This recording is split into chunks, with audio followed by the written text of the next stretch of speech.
안녕하세요. 인간행동과 사회환경의 노우민네입니다. 자, 이번 시간부터 이제 인간행동에 대한 내용들을 좀 보려고 하는데요. 인간행동은 크게 보시면 돼요. 그러니까 인간과 환경의 상호작용에 의한 내용들을 배운다라고 생각하시면 되겠습니다. 그리고 이 인간행동과 사회환경은요, 학자들의 그런 주된 내용들, 그리고 많은 학자들이 나오기 때문에 암기해야 될 것들이 조금 많이 있습니다. 그래서 학자들이 어떤 내용들을 이야기했는지 그 내용들과 발달 단계에 있는 내용들만 잘 알고 계시면 정말 고득점을 맞을 수 있는 과목이 이 인간행동과 사회환경이다라고 말씀을 드릴 수 있습니다. 그리고 나서 후반부에는 환경에 대한, 환경체계에 대한 내용들이 나오는데요. 그 환경체계에 대한 내용들은 그렇게 많은 내용이 시험에 나오지 않기 때문에 인간에 대한 발달 단계, 학자에 대한 발달에 대한 내용들이 중요하다라고 말씀을 드리겠습니다. 자, 그래서 이제 이번 시간에는 가장 중요하게 먼저 알아야 될 발달이 무엇인가라는 것을 보도록 하겠습니다. 뭐 이제 책에는 많은 내용들이 나오게 되는데요. 이 책에 있는 내용들을 모두 볼 수는 없습니다. 모두 볼 수는 없고 시험에서 자주 출제되고 있었던 그리고 꼭 알아야 될 내용들을 좀 추려서 좀 나가도록 하겠습니다. 자, 인간의 발달의 개념입니다. 인간의 발달이라고 하는 것은 변화예요. 인간이 탄생을 시작해서 죽을 때까지 죽음에 이르기까지의 모든 변화를 발달이다라고 이야기합니다. 그래서 이제 발달이라고 하는 것은 우리가 쉽게 말하면 상승적부터 하강의 역할까지 모두 발달로 본다. 그래서 시험에서도 이런 문항이 나와요. 자, 발달이라고 하는 우리가 보통 생각하면 이게 타고 올라가는, 성장하는 것만 의미하고 있는데요. 그러니까 성장이죠. 상승이 이제 성장을 좀 보시면 됩니다. 성장만 생각하는 것이 아니라 성장 이후에 청년기가 되고 성인기가 된 이후부터 중년기, 노년기로 내려가는 하강까지도 발달로 본다라고 생각을 하시면 되겠습니다. 그리고 또한 인간이 받을 수 있는 탄생에서 죽음이었죠. 부모님이 갖는 유전뿐만 아니라 환경과에 나타날 수 있는 상호작용이 중요하다라고 말씀을 드릴 수 있죠. 그래서 이런 것들이 복합되어 있어서 발달이다라고 이야기를 합니다. 그래서 이런 태어나서 죽을 때까지 전체적인 변화들을 의미하는 것이 이 성장이다라고 이야기하는 겁니다. 이런 변화들, 이것들이 이제 성장이다, 성장이나 발달이다라고 이야기를 하는 거죠. 자, 그러면 이 발달에 대한 내용이 있고요. 이 발달과 유사한 내용들이 있어요. 그래서 시험에서도 발달과 유사한 개념들이 있는데 그 개념에 대해서 시험 그 문제를 물어본다라고 얘기하는 겁니다. 그래서 그럼 비슷한 개념들이 무엇이냐? 자, 첫 번째가 성장입니다. 자, 성장이라고 얘기하는 것은 말 그대로 성장이에요. 커가는 거죠. 그래서 우리가 쉽게 얘기하면 눈으로 보입니다. 눈으로 보이는 것들, 뭐 예를 들면은 키라든지 뭐 근육이라든지 이런 것처럼 그 커가는 신체 부위들, 그래 근육이 커진다든지 키가 커진다든지 몸무게가 늘어난다든지 이렇게 눈에 보이는 것들을 모두 성장이다라고 이야기를 하는 거죠. 그래서 쉽게 얘기하면 성장은요, 양적 확대를 의미한다라고 생각하시면 되겠습니다. 그래서 이 시험 지문에 이제 이 양적 확대라든지 아니면 키, 근육 이런 것들이 커진다라는 단어들이 나오면 무조건 성장이다라고 생각하시면 되겠습니다. 자, 두 번째가 성장이다라고 이제 이야기할 수 있고요. 두 번째가 이제 성숙이라는 것이 있습니다. 성숙이라고 얘기하는 것은 그 성장이라고 얘기하는 것은 보통 양적 확대라고 해서 환경과의 상호작용이 좀 더 크다라고 있는 그 유전도 갖고 있다라고 얘기할 수 있긴 하지만 유전보다도 뭐예요? 그 사후에 그 태어난 이후에 환경적 영향들을 좀 많이 받는다라고 하는데요. 자, 성숙이라고 얘기하는 것은 유전인자입니다. 자, 부모님에게 받는 이 유전인자로 인해서 이 변화들을 의미하는 것이 이 성숙이다라고 이제 이야기하고 있는데요. 그러니까 성장과 성숙을 구분할 수 있는 것은 유전적 기분이 크냐라고 하면은 성숙이 되는 거고요. 성장이다라고 하는 것은 이후에 환경과의 상호작용에 그래서 환경에 영향을 받는 것들은 성장이다라고 좀 생각을 하시면 되겠습니다. 그래서 책에도 마찬가지로 유전자가 지니고 있는 정보에 따라 일어나는 발달들, 성장들을 의미하는 것이 변화들을 의미하는 것이 성숙이다. 그러니까 유전인자의 변화예요. 유전인자로 인해서 사람이 이제 변하는 것들을 이제 성숙이다. 그래서 성숙이라고 얘기하는 것도 이런 것도 있죠. 아이를 봤는데 이 아이가 나이와 맞지 않게 하는 행동들이 성숙하다라고도 이야기하는 거잖아요. 이런 것들이 이제 타고난다라고 이야기를 하는 거죠. 자, 그리고 나서 우리가 이제 학습이라는 것이 있습니다. 자, 학습. 학습이라고 얘기하는 것은 우리가 연습이라든지 훈련을 통해서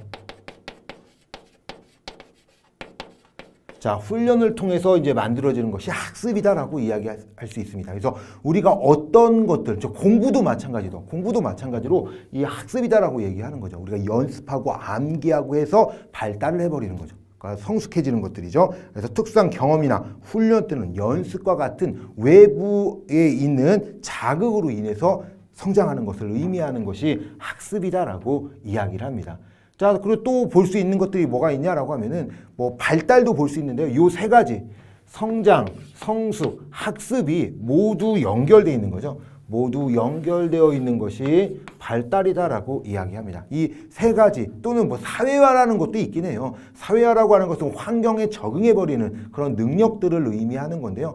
이런 것들이 모두 발달로 보시면 되겠습니다. 그래서 시험에서 물어볼 때 보통 시험에 나올 때 박스형으로 좀 많이 나오거든요. 박스형으로 나와서 기역, 니은, 디귿, 리을 해놓고 많이 했었는데요. 성장과 성숙을 많이 바꿔놨다라고 말씀을 드리겠습니다. 그래서 그 내용들만 조금 이해하고 있으면요. 문제 없이 풀어낼 수 있습니다. 자, 인간의 관점이 있습니다. 뭐 인간의 관점, 인간의 기본 전제 이런 내용들은 뭐 이렇게 딱 구분하기보다는요. 그냥 함께 보시는 것이 좋습니다. 어떤 내용들을 갖고 있냐라고 하면은 인간의 발달은 제가 아까 처음에 말씀드렸습니다. 자, 요게 가장 중요한 거죠. 성장은요. 상승, 하강.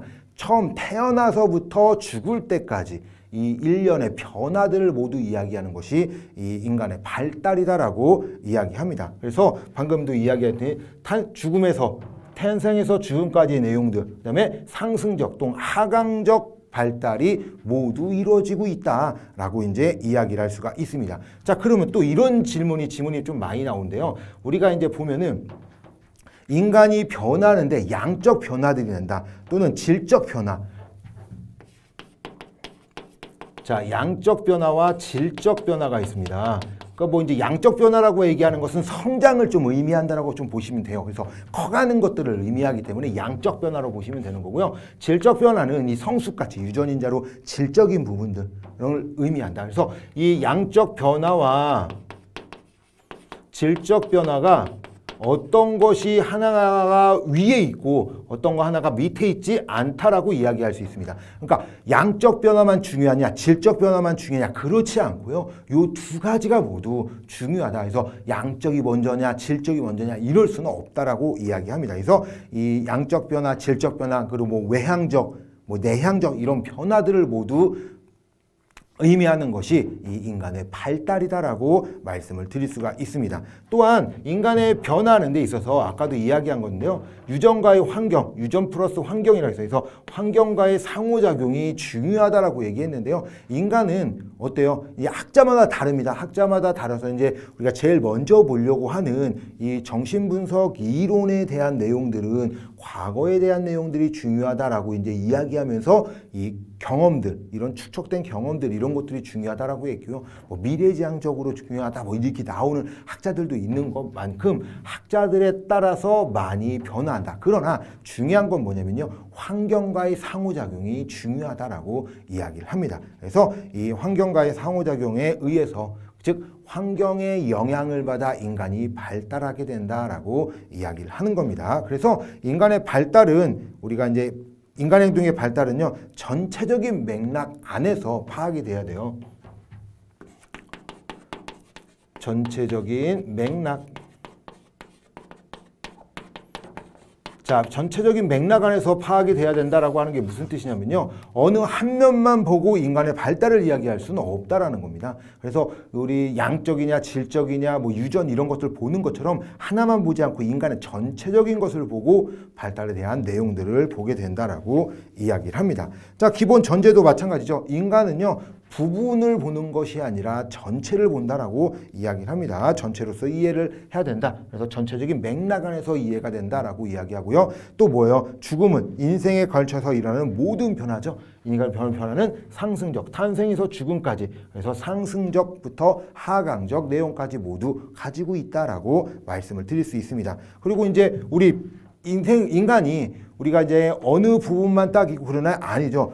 처음 태어났을 때부터 죽을 때까지 뭐요? 꾸준히 변화한다라는 거예요. 이런 것을 성장한다라고 얘기하는데요. 우리가 지속성과 변화의 향상을 계속 가지고 있다. 하나에 움직이는 것이 아니라 하나에 멈춰져 있는 것이 아니라 계속 꾸준히 움직인다라고 이야기를 하는 거죠. 물론 이 발달 안에는요, 그 최적의 시기가 있어요. 뭐 이제 뒤쪽에서 나오긴 하겠지만 이런 최적의 시기도 있다라고 생각을 하시면 됩니다. 그래서 환경과의 상호작용이 중요하다라는 것들만 좀 기억하고 계시면 된다.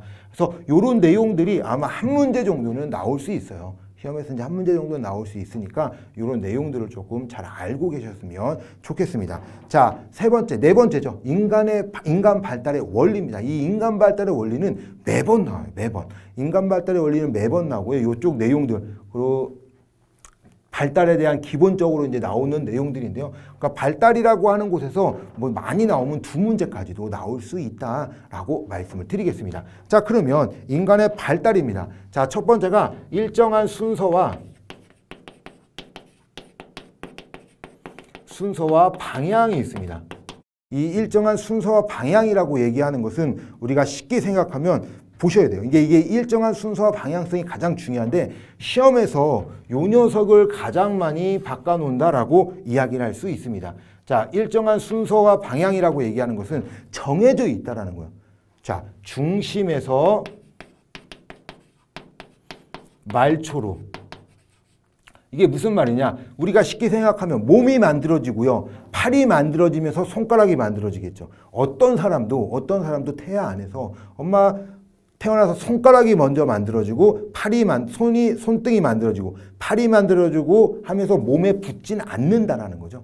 방향이 있다라는 거예요. 그래서 중심에서 말초로 움직인다라고 이야기하고요. 그리고 모든 상부에서 하부로 나오게 됩니다.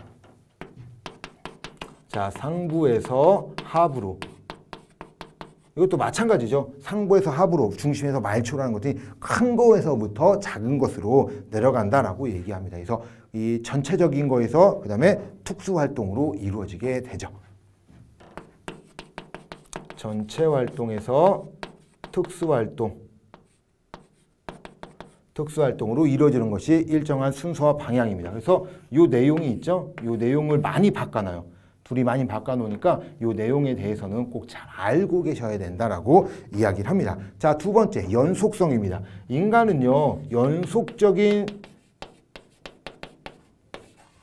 방향이 있습니다. 즉 뭐냐면 좀 전에도 제가 말씀드렸듯이 이 인간의 발달은 멈추지 않습니다. 멈추지 않고 계속 꾸준히 움직이고 있다는 겁니다.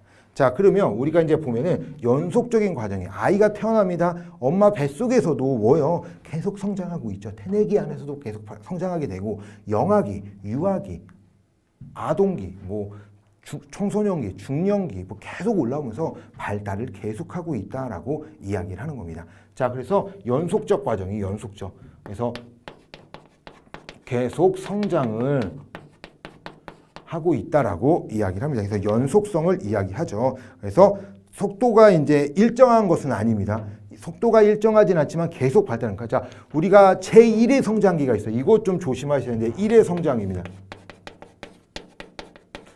그다음에 2의 성장기가 있어요. 자, 1의 성장기는 영아기고요. 제2의 성장기가 청소년기입니다.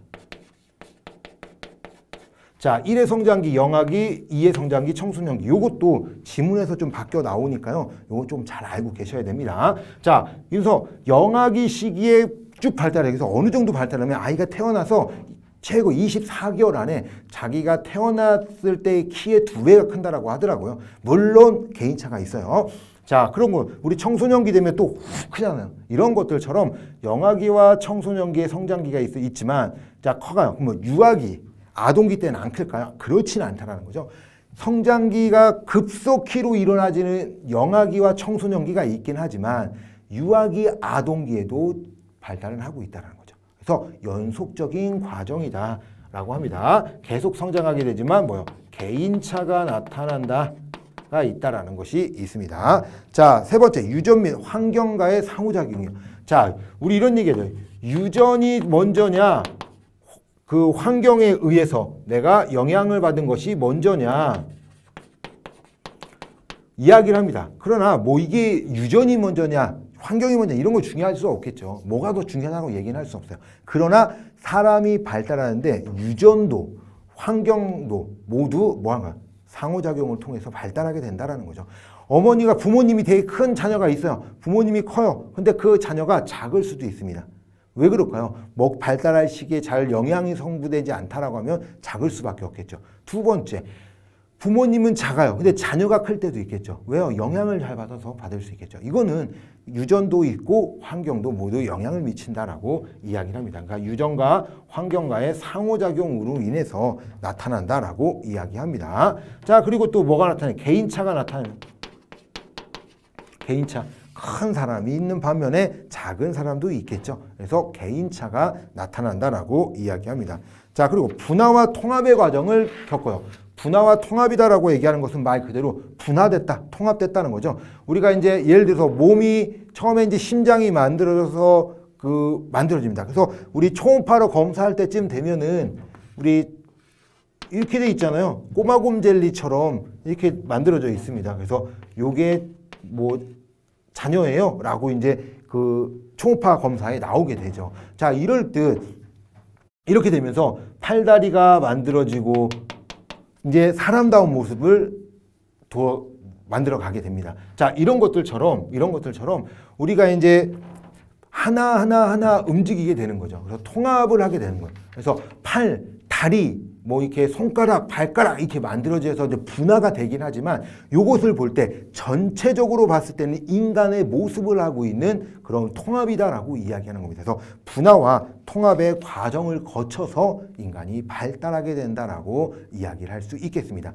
또 하나 뭘까요? 우리가 이제 세상에 나왔을 때는 우리가 아이가 뒤집고 그 다음에 기고 서서 걷고 뛰고 이런 것들이 처음에 하나하나 이런 것들이 분화가 되면서 나중에는 인간의 모습들을 행동을 할 수 있게끔 만들어진다라고 얘기해서 분화와 통합을 통해서 이루어지게 되고요. 자, 점성 원리가 있습니다. 자, 이 점성 원리도 점성 원리라는 단어를 좀 잘 아셔야 되는데요. 자, 이거는 에릭슨이 이야기합니다. 자, 에릭슨이 이야기하는데 점성 원리라고 얘기하는 것은요. 우리 기본 도안을 가지고 있다고요. 인간의 발달은 도안이 딱 있대요. 도안이 있어서 그 도안대로 순서대로 발달한다라고 얘기하는 것이 점성 원리 또는 점성 원칙이다라고 이야기를 합니다. 그래서 발달하는 데 있어서 그냥 확 하는 게 아니라 기초가 되어 있다라는 거예요. 그래서 그 기초가 있고 우리 발달했던 걸 그대로 가지고 오면서 또 다시 발달하게 된다라고 이야기를 하는 거죠. 그러니까 예를 들면 좀 전에도 말씀을 드렸습니다. 아이가 태어나서 뒤집어요. 그 다음에 깁니다. 뒤집어서 기어요. 그 다음에 앉아서 앉아요. 그 다음에 일어나려고 노력하더니 일어납니다. 그리고 처음에 손잡고 이렇게 조금씩 걷다가 한 돌 정도 되면 아이들이 스스로 걷기 시작하죠. 예를 들어 이런 아이가 없습니다. 누워있다가 갑자기 벌떡 일어나고 뛰어다녀요. 이런 아이는 없죠. 이런 것들처럼 정해져 있다는 거예요. 또 이 영아기를 제가 좀 세세하게 나눴지만 영아기 다음에 유아기, 아동기가 오는데 유아기 다음에 성인기로 와버리는 사람이 없다라는 겁니다. 자, 그런 것들처럼 기본 도안이 있어가지고 그 도안대로 순서대로 발달하게 된다라고 이야기하는 것, 이것이 바로 점성 원칙이다, 점성 원리다라고 이야기를 합니다. 자, 마지막으로 결정적 시기가 있다. 결정적 시기가 있다라고 얘기합니다. 이 결정적 시기다라고 얘기하는 것은 인간이 발달해야 되는 그런 시기들을 의미하는 건데요. 제가 좀 전에 다 이야기한 내용입니다. 자, 뭐예요? 결정적 시기. 인간의 좀 사람마다 좀 다르긴 하지만 결정적 시기는 조1의 성장기, 2의 성장기다라고 이야기합니다. 그래서 인간이 발달하는 데는 결정적 시기들이 있다라고 얘기하는데요. 그 시기들이 이제 놓쳐버리면 또 발달이 좀 안 될 수 있죠. 그래서 결정적 시기는 제1의 성장기 영아기, 제2의 성장기 청소년기다. 그래서 다른 시기보다 뭐예요? 발달이 더 뛰어나게 일어나는 시기를 의미하는 것이 이 결정적 시기다라고 이야기를 합니다. 자, 이런 영향들, 뭐 일정한 순서와 방향성 정말 중요한 거예요. 이 내용은 시험에서 정말 정답이 될 확률이 높은 것이 요거 바꿔놓는 거예요. 중심에서 말초, 상부에서 하부, 전체에서 특수적인 것으로 바뀐다라고 하는 것들이 좀 중요하고요. 이런 환경과의 점성 원리가 무엇인지 개인차가 있다라는 거, 결정적 시기는 1의 성장기, 2의 성장기 이런 것들이 있다라는 것을 조금 구분하실 수 있었으면 좋겠습니다. 이런 문제들이 시험에 자주 출제되고 있어요. 자, 인간과 사회환경의 실천의 관계가 있습니다. 그러면 인간에 대한 이런 발달 단계에 아는 것이 뭐가 중요하냐라고 이야기할 수 있겠죠. 그리고 인간 발달에 이제 미치는 영향들이 있어. 이 영향이 인해서 이 인간 발달을 아는 것이 중요하다라고 이야기할 수 있는데 어떤 영향들이 있나 좀 보도록 하겠습니다. 자, 첫 번째가 인간의 전반적인 생활주의를 이해할 수 있는 개념의 증거틀을 제공한다. 그렇죠. 우리가 뭐예요? 우리가 인간이 어떻게 발달하고 있는지 이런 것들을 알므로써 거기에 맞춰서 대처를 할 수 있게 만들어준다라고 이야기하는 건데요. 자, 왜 그러냐면 이 인간의 발달에 대한, 그러니까 우리 이런 거 이야기하죠. 자, 어머니들하고 뭐 이제 그 부모 교육 이런 데를 가다 보면 이런 얘기를 좀 많이 합니다. 아기가, 아들이 뭐 자녀들이 예전엔 이러진 않았는데 이렇게 됐어요. 라고 이야기를 합니다.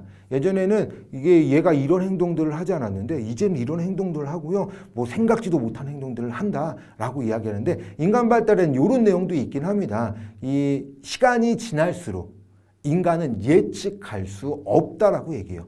이게 무슨 말이냐? 우리가 어린 시기에는요, 제가 좀 전에도 말씀드렸죠. 이 아이는요, 한 4개월 정도 되면 뒤집을 거예요. 그리고 길 겁니다.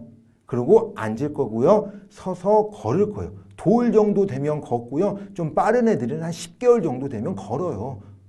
자, 이거 왜 이렇게 얘기할 수 있냐라고 하면요. 나이가 어리면 어릴수록 뭐요? 요 발달이라는 것에 대한 내용들이 뚜렷해져요. 그러나 시간이 지날수록 성인으로 가면 갈수록 인간은 이해할 수 없게 되죠. 그래서 어머니들 얘가 왜 이래? 얘가 왜 이래? 이런 것들은 어머니의 그 개념에서 벗어났기 때문에 그런 이야기하는 거예요 라고 하는 것처럼 나이가 많아질수록 아이가 성장할수록 뭐예요?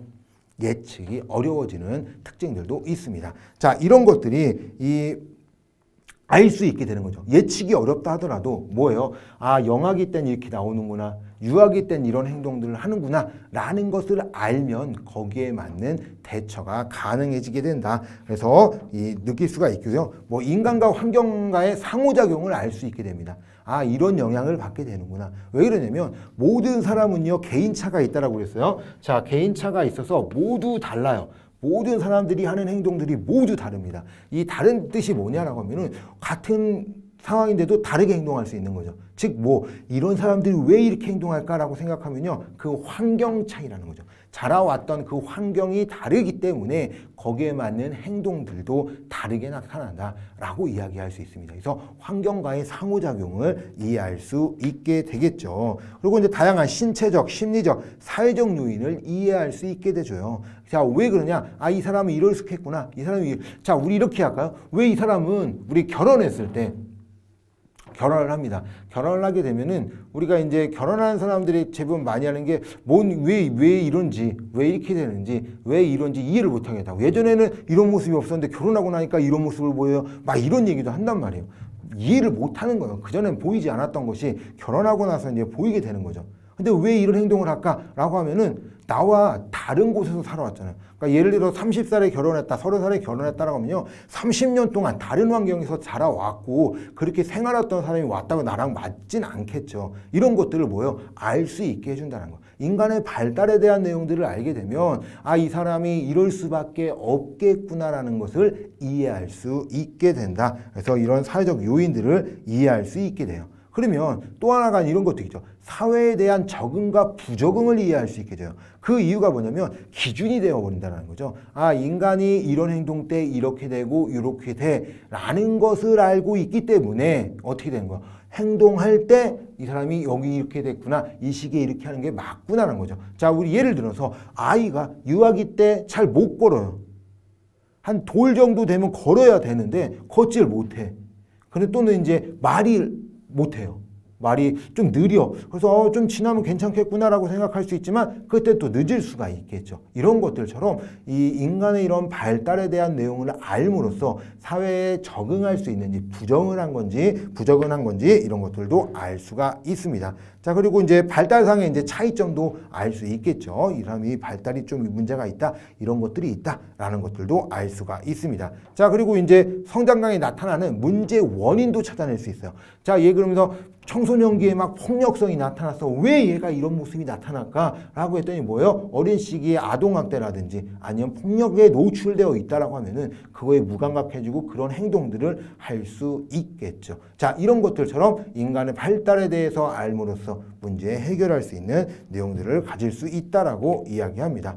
자, 그리고 이제 뭐 우리가 볼 수 있는 것이 자, 생활 전이라고 그래요. 그러니까 생활상의 전화 과정에 나타나는 행동들을 또 이해할 수 있다라고 이야기할 수 있습니다. 자, 또 중요한 게 뭐냐면 다양한 클라이언트의 대처가 할 수 있습니다. 이게 왜 그러냐면 자, 우리가 제가 이제 저도 마찬가지지만 자, 예를 들어 어르신들하고 이야기를 막 많이 합니다.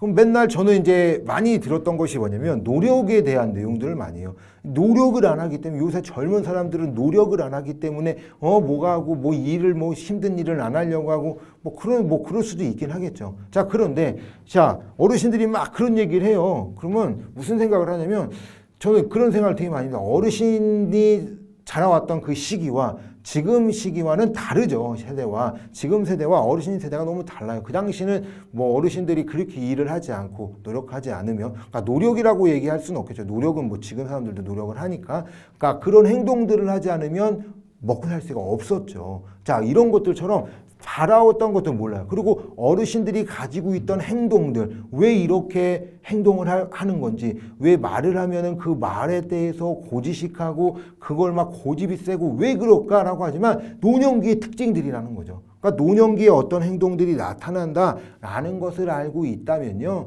이 어르신들의 행동들을 이해할 수 있다라는 거예요. 그러니까 그런 행동들이 중요하게 나타나는 거죠. 알지 못하면 거기에 대처하기가 힘든데 알기 때문에 대처할 수 있게 된다는 거죠. 자, 이런 것들처럼 다양한 연령층의 클라이언트를 이해할 수 있는 기반을 제공하는 거예요. 왜? 저는 노년기가 되지 않았기 때문에 노년기에 대한 행동들은 알 수 없어요. 아동기라든지 청소년기, 성년기 뭐 이런 내용들을 할 수 있지. 그럼 그게 나타날 당연히 괜찮아, 그렇게 할 수 있어. 이렇게 쉽게 이해할 수 있지만요. 노년기는 쉽게 이해가 안 된다라는 거예요. 내가 가보지 못했기 때문에. 그런데 이런 교육을 통해서 이런 행위들을 알 수 있게 된다라고 이야기를 하는 겁니다. 그래서 이런 뭐 다양한 클라이언트의 이해를 할 수 있게 되고요. 자, 그러면 여기서 또 나타나는 게 뭐예요? 어르신에 대한 특징들이 나타났었잖아요. 특징이나 특성이 나타났는데 요거에 대해서 뭐 해야 돼요? 해결책이겠죠. 해결책이 나타난다. 즉 뭐예요? 사회복지를 통해서 어르신들의 문제점 이런 것을 해결할 수 있는 방법들을 찾아낼 수 있다라는 거예요. 왜? 당연히 이 시기가 되면 이런 게 나타나. 뭐 어르신이 뿐만 아니라도 청소년기가 돼서 자아정체감을 찾는 데 있어서 좀 고민도 해보고, 저는 그런 거 싫어하거든요. 아이들이 좀 너무 뭐 올바르다라고 할까요? 올바르다라기 하기보다는 그냥 아무런 문제 없이 자라는 거 별로 좋아하지 않습니다. 좀 문제가 있어 보고 그 문제를 통해서 이런 게 좀 잘못됐구나 라는 것을 조금 깨닫는 것도 중요하다는 거예요. 성인이 돼서 그리고 또 문제가 나타나면 안 되니까요. 이런 것들처럼 그 문제가 나타나면요, 거기에 대한 해결책을 만들어낼 수 있다라고 이야기하죠. 그래서 이 인간 발달에 대한 욕구들이 있겠죠. 발달 단계에 따른 욕구나 문제 행위들이 나타나게 되면 거기에 따라 뭐 할 수 있는 거예요? 해결책을 제시할 수 있도록 이 발달에 대한 내용들이 중요해진다라고 이야기를 하겠습니다. 그래서 인간 행동에 대한 내용들을 좀 알 수 있는 것이 이런 내용이다라고 이야기합니다. 그래서 이게 이제 인간 발달에 대한 내용입니다. 인간 발달에 대한 내용 그렇게 어렵진 않죠. 우리가 당연한 거잖아요. 그러니까 이런 내용들을 조금 잘 알고 계시면 시험을 보는 데 있어서 그렇게 어려움을 느끼지는 않을 수 있다라고 이야기할 수 있습니다. 그래서 왜 이 발달을 무엇이라고 하는지, 그리고 발달과 유사한 개념들이 어떻게 이루어져 있고요. 그리고 인간의 발달에 대한 변화들, 뭐 순서가 있고 뭐 연속성이 있다, 유전과 환경, 개인차가 있다, 결정적 시기들이 있다라고 얘기하는 내용들이 있으니까요. 그 내용들을 좀 찾아서 그 내용들을 조금 잘 암기하시는 것이 좋습니다. 그러면 보통 최소 한 문제가 나올 거고요. 많으면 두 문제까지도 나옵니다. 그래서 유용성이라든지 아니면 발달에 대한 내용이라든지 이런 거 나오니까 이런 거 조금 잘 알고 있으면 되겠습니다. 자, 그렇게 해서 뭐 이번 시간은 첫 번째 시간이니까요. 너무 이제 길게 나가려고 하지는 않겠습니다. 그래서 이 발달 단계, 이 발달에 대한 이 무엇인지, 인간 발달이 무엇인지의 개념만 아시면 되고요. 다음 시간부터가 이제는 첫 레이스라고 좀 보시면 돼요. 다음 시간부터 보는 이제 프로이드부터 시작하는 학자들의 내용들, 발달 단계에 대한 내용들, 요 내용들이 중요하기 때문에 이번 시간에는 워밍업으로 이 발달에 대한 내용들을 조금 이제 보신 거고요. 다음 시간부터 학자들의 내용을 보도록 하겠습니다. 좀 암기할 것이 많아요. 지금 얘기해 드린 거는 학자들별로 이야기했던 내용들을 A는 무엇을 이야기했는지, B는 무엇을 이야기했는지, C는 무엇을 이야기했는지만 구분해서 암기를 해버린다면, 그 내용만 알고 있다면요, 정말 쉽게 문제를 풀 수 있다라고 얘기합니다. 그래서 프로이드에 대한 내용이 아닌 것은 해놓고 에릭슨이라든지 융이라든지 다른 학자들의 내용들이 들어가니까 이런 것만 좀 구분할 수 있으면 되겠습니다. 그래서 이번 시간은 여기까지 할 거고요. 다음 시간에 이제 프로이드에 대한 정신분석 이론에 대한 내용들을 보도록 하겠습니다. 수고하셨습니다.